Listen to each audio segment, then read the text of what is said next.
Well, here we are, 25th of December.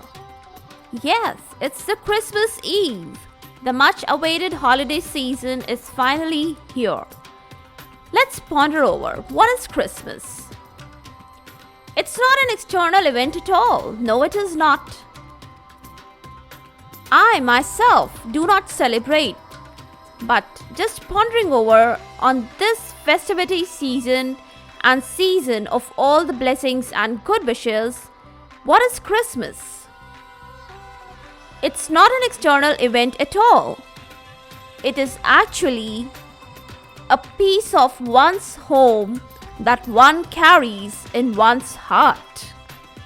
It is tenderness for the past, courage for the present, hope for the future, the blessings of peace, the beauty of hope, the spirit of love, and the comfort of faith. I wish may these be your gifts, my gifts, all this festive Christmas season, a blessed season, this wonderful holiday season. Welcome all to Is Pharmacology Difficult podcast. I'm your host, Dr. Radhika Vijay, MBBS MD Pharmacology, and this is the audio hub to get the best simplified basic tips, strategies, methods, and lots of ideas to learn better, understand better, and make your concepts crystal clear. If you really find and there's a question hovering in your minds, is pharmacology difficult? So lend me your ears for a while and let in the magic of knowledge. All wrapped up in the magic of this Christmas and holiday season, I want to let in some magic of knowledge today. What is the concept of reactivity of drugs? How it all depends upon the bonding between the drug and the receptor. Can a drug be designed? So many questions in my mind, and I'm sure I'm connecting with your minds too. Well, let's brighten up this corner of complex concepts with the bulb of facts. You know what? As I am contemplating over the bonding today, bonding of drug and receptor, let's start off with a talk. I want to tell you that bonding, it fosters complete and proper interaction of drugs with their receptors. The most important and the major bonds to be known, they are the covalent, electrostatic, and hydrophobic bonds. The strongest ones are the covalent. Many a times they are irreversible in nature. A classical example I want to state here is covalent bond between acetyl group of acetyl salicylic acid, famously known as aspirin, and its cyclooxygenase receptor. It is an irreversible linkage. The evidence is that effect of aspirin is much long after its concentration has declined totally or significantly in the blood, that is in around 15 minutes. The new process requires fresh enzyme synthesis in the fresh platelets. And this actually takes several days. Now, one more example to aptly quote here is of anti-cancer agents, the DNA alkylating agents. They are used to disrupt the cell division in tumor. Another bond worth mentioning after the covalent is the electrostatic bond. It is much more in vogue than the covalent one. Yes, it is. And its strength varies a lot, though they are never as strong as the former ones, that is the covalent ones. The strength ranges from very strong to weak to very weak. Now, the very strong bonds amongst them are actually amongst the permanently charged ionic molecules. The weak bonds, they are hydrogen bonds, and the very weak ones to comment are the van der Waals forces. Then lastly to talk are the hydrophobic ones. which define the interactions of highly lipid-soluble drugs with cell membrane lipids and also with the internal walls of the receptor pockets. Yes, so these were some new things that you should really nicely pour your attention over on. Now, one good fact and note point here is that the weak drug receptor interaction, it is observed with higher drug selectivity as compared to the strong bonds. That's quite ironic, but it is. Now just brainstorm your minds. Why is it like that? Any guesses? Any ideas? Any thoughts? Okay, let me give you the discussion part of this particular fact. Why is so much drug selectivity associated with the weak drug receptor interaction? See, if a bond is weak, it will definitely demand an exact fitting of the drug to its receptor. Are you getting some point? Yes, you are. Now, in order to make the interaction successful, the proper fitting of the drug to the receptor should be there. So, what do I conclude with this particular fact?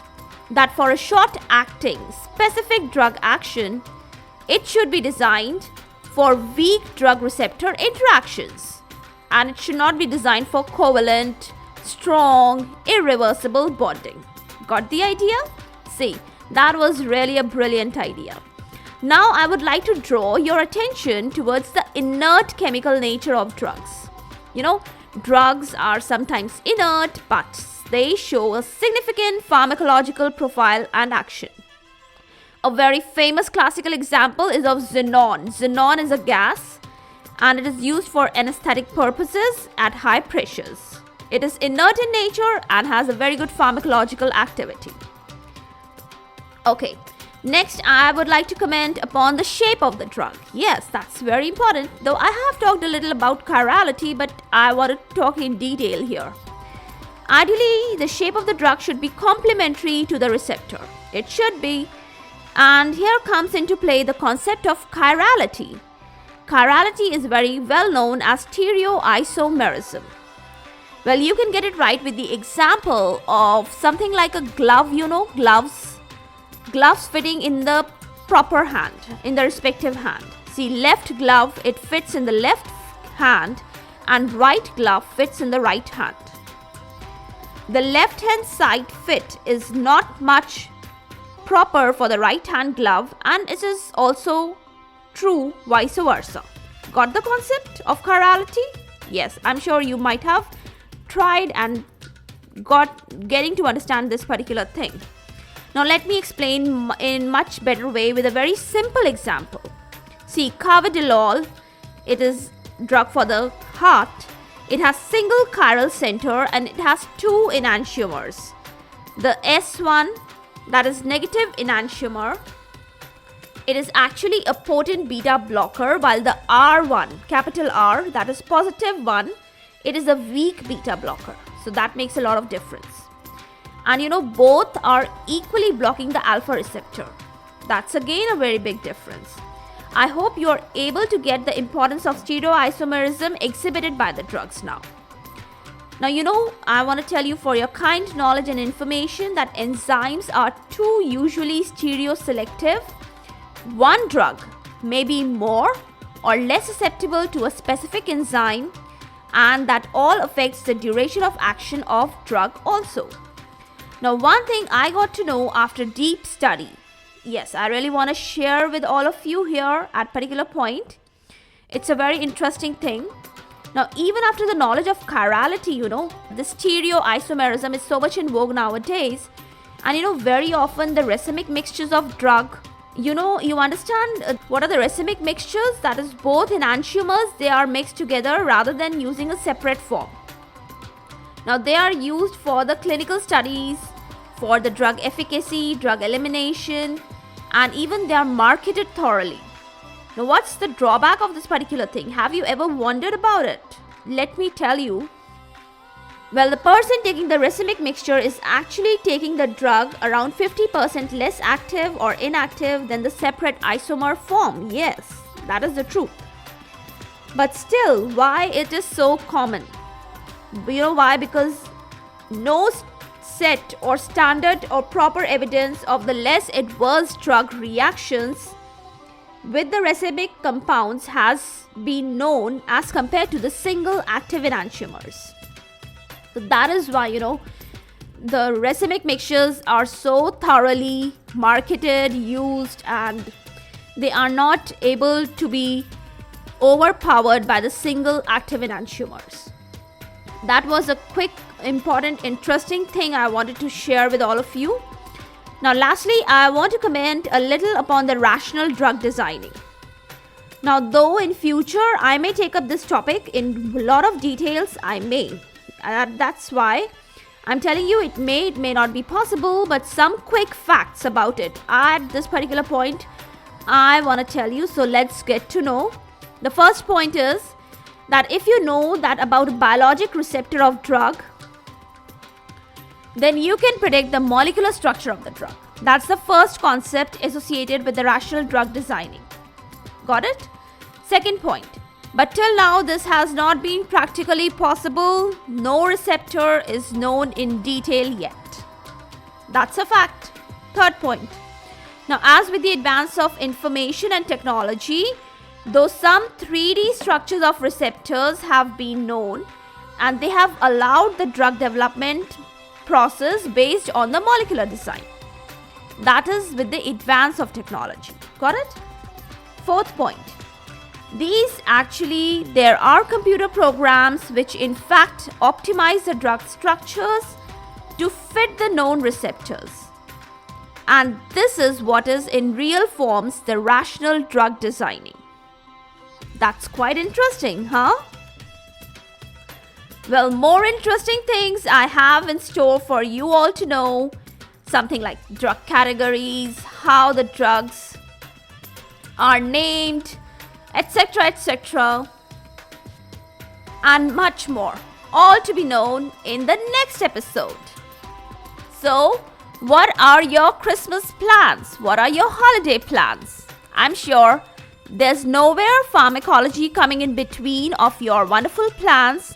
It should not, but yes, as being students, we should not stay away from the books too far away for a long time. So I will not be hampering these episodes. I will just be continuing with my episodes. I will try to do on regular basis as I have promised on the particular days of the weeks. You can always come back and listen to the episodes. For all the updates and latest episodes of my podcast, please visit www.ispharmacologydifficult.com, where you can also sign up for the monthly e-newsletter of mine. It actually contains a lot of updates about the medical sciences, drug information, and my podcast updates also. You can follow me on different social media handles like Twitter, Insta, Facebook, and LinkedIn. They all are with the same name, Is Pharmacology Difficult? If you are listening for the first time, do follow me here whatever platform you are consuming this episode. Stay tuned. Do rate and review on iTunes, Apple Podcast. Stay safe, stay happy, stay enlightened. Thank you.